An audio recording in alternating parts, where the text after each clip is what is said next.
அனைவருக்கும் வணக்கம். Monthly levels பார்க்கலாம். பேங்க் நிஃப்டி இது.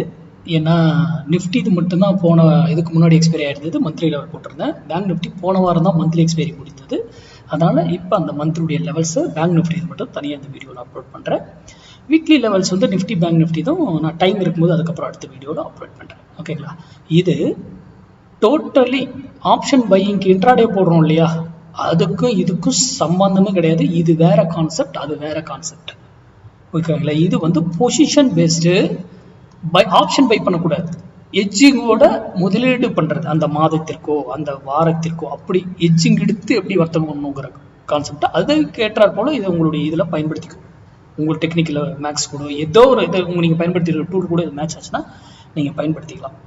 இந்த மந்த்து நம்ம ஒரு வேல்யூ கொடுக்குறோம்னா அந்த இடம் வந்தால் மட்டும்தான், வீக்லி லெவலாக இருந்தாலும் மந்த்லி லெவலாக இருந்தாலும் இயர்லி, அங்கே வந்தால் தான் நீங்கள் முடிவு எடுக்கணும். இல்லையா உட்காந்துட்டு ட்ரேடிங் பார்க்கணும். அது பொசிஷன் ட்ரேடுடைய ரூல். இன்ட்ராடே ட்ரேடுக்கும் பொசிஷன் ட்ரேடுக்கும் சம்மந்தமே கிடையாதுங்க சார். அதை இது கூட தயவு செய்து மிங்கிள் பண்ணிக்காதீங்க. ஏன்னா நம்ம பொசிஷன் கிளாஸ் எடுத்தது உங்களுக்கு தெரியும். அது வேற, டோட்டலி வேற, இது வேற டோட்டலி. இதுக்கு சம்மந்தம் கிடையாது. ஓகேங்களா? சரி, இப்போ மந்த்லி லெவல்ஸ் பேங்க் நிஃப்டி இந்த மந்த்து மார்க்கெட் இங்கே முடிஞ்சிருக்கு.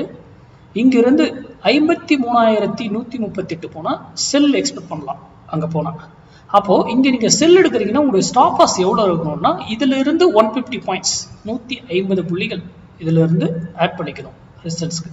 அதுக்கு மேலே டே கேண்டில் க்ளோஸ் வைத்தால் நீங்கள் எக்ஸிட் ஆகிடணும் ஸ்டாப் லாஸ்.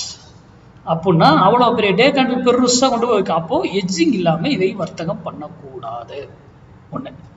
சரி, இப்போ அதே இங்கேருந்து கீழே இங்கே வந்தா 49,988 ரேஞ்சில் வந்தால் பை ட்ரிகர் ஆகி மேலே போகும். அப்போது அதனுடைய ஸ்டாப் லாஸ் இதுக்கு கீழே 150 பாயிண்ட்ஸ் டே கேண்டில் க்ளோசிங் பேஸ்டு.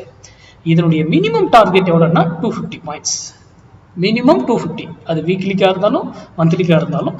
அதே ஸ்டாப் லாஸ் வீக்லியாக இருந்தாலும் மந்த்லியாக இருந்தாலும் 150 ருபீஸ் ஸ்டாப் லாஸ். ஓகேங்களா?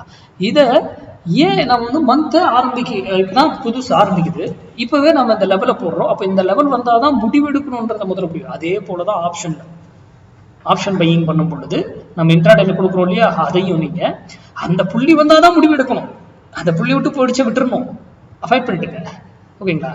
அதே போல் இந்த லெவல்ஸ் நான் யூடியூப்ல கொடுக்குறேன்னா நீங்கள் உங்களுடைய அனலைஸை நீங்கள் உங்களுடைய அனலைஸும் பண்ணி அது கூட மேட்ச் ஆனால் தான் நீங்கள் எடுத்துக்கணும். யாரோ யூடியூப்ல கொடுக்குறாங்கன்றதெல்லாம் நீங்கள் என்றைக்குமே நம்பக்கூடாது. இன்க்ளூடிங் நான் கொடுக்குறதையும் தான் நம்பாதீங்க. நீங்கள் அதை பற்றி படித்து தெரிஞ்சிருந்தா உங்கள் பகுதியில் யாராவது சொல்லி கொடுக்குறவங்கனால தெரிஞ்சவங்கனாலும் அவங்க கிட்ட போய் கற்றுக்கிட்டு அதுக்கப்புறம் வர்த்தகம் பண்ணுங்க.